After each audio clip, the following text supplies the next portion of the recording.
Subscribe the Technodi channel and hit the bell icon so you never miss the upcoming updates.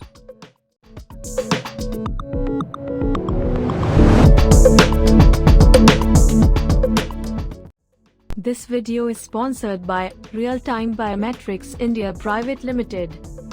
Real-Time Biometrics is one of the largest biometrics manufacturer in India. They provides biometrics for time attendance and access control management. Real-Time provides a wide range of biometric systems with finger, face, long-range face detection and face with temperature and mask detection.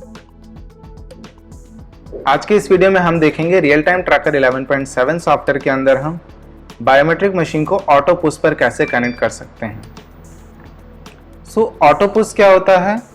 आपका software running रहता है और biometric data अपने आप software में send करती रहती है। चलिए हम देखते हैं ये सेटअप हम कैसे कर सकते हैं। सबसे पहले हम सॉफ्टवेयर को ओपन करते हैं। As usual admin user name और एडमिन ही पासवर्ड से हम सॉफ्टवेयर को लॉग इन करते हैं।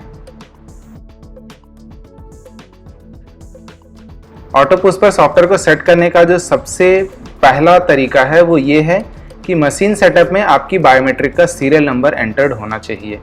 तो सबसे पहले फाइल में जाके हम मशीन सेटअप में चेक करते हैं हमारी मशीन का सीरियल नंबर। हम यहाँ पर अपनी मशीन का सीरियल नंबर एंटर कर देते हैं। मेरी जो मशीन है उसका सीरियल नंबर है RSS 2202102262। ये हो गया मेरी बायोमेट्रिक मशीन का सीरियल नंबर। इसी के साथ हम इसको सेव कर देते हैं। इसके बाद ये तो हो गया मशीन सेटअप का काम। इसके बाद जो अगला टास्क है वो है बायोमेट्रिक मशीन के अंदर सर्वर IP और सर्वर पोर्ट एंटर करने का। यूजुअली हर एक मशीन के लिए सर्वर पोर्ट अलग अलग होता है। जब भी आप मशीन का सेटअप करते हैं तो यहाँ नीचे आपको सर्वर पोर्ट मिल जाएगा। आप जो भी सॉफ्टवेयर वेबसाइट से डाउनलोड करेंगे आपके सॉफ्टवेयर में आपको यहाँ नीचे सर्वर पोर्ट दिखेगा। जब भी आप मशीन यहाँ सेलेक्ट करेंगे नीचे आपको सर्वर पोर्ट दिख जाएगा। अभी के लिए RS-20 मशीन के लिए जो सर्वर पोर्ट है वो है 7005। अब सर्वर IP हमें कहाँ से मिलेगा? चूँकि ये डिवाइस अभी हमारे लोकल नेटवर्क में ही है तो इस बायोमेट्रिक के लिए जो सर्वर IP होगा वो होगा मेरे सिस्टम का IP एड्रेस। मेरे सिस्टम का IP एड्रेस मैं वापस कमांड प्रॉम्प्ट से ही चेक कर सकता हूँ। IP कॉन्फ़िग डाल करके यहाँ मुझे मेरे सिस्टम का IP एड्रेस मिल जाएगा। तो मेरे सिस्टम का जो IP एड्रेस है वो है 192.168.0.151। तो अभी के लिए मैं अपनी बायोमेट्रिक के अंदर सर्वर IP में ये IP डालूंगा और सर्वर पोर्ट में जो डालूंगा वो 7005 होगा। तो मैं इंसर्ट करता हूँ अपनी बायोमेट्रिक में सर्वर IP।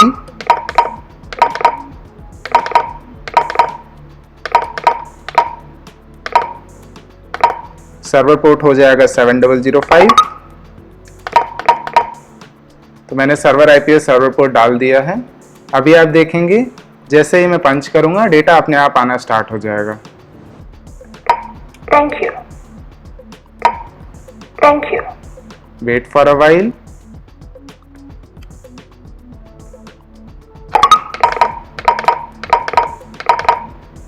ओके, मैंने सर्वर IP गलत डाल दिया था।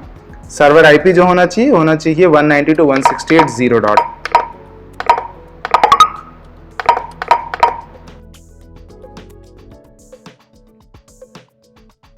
एक बार हम सॉफ्टवेयर को क्लोज करके दोबारा ओपन कर देते हैं।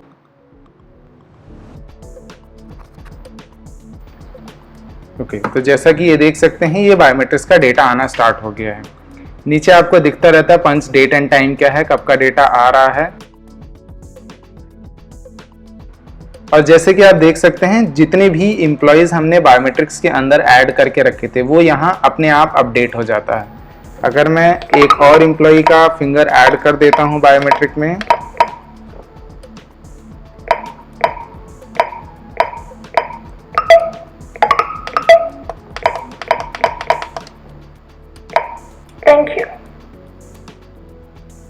जैसे ही मैंने 7वें नंबर का एम्प्लॉय ऐड किया एम्प्लॉय मास्टर भी अपने आप अपडेट हो जाता है।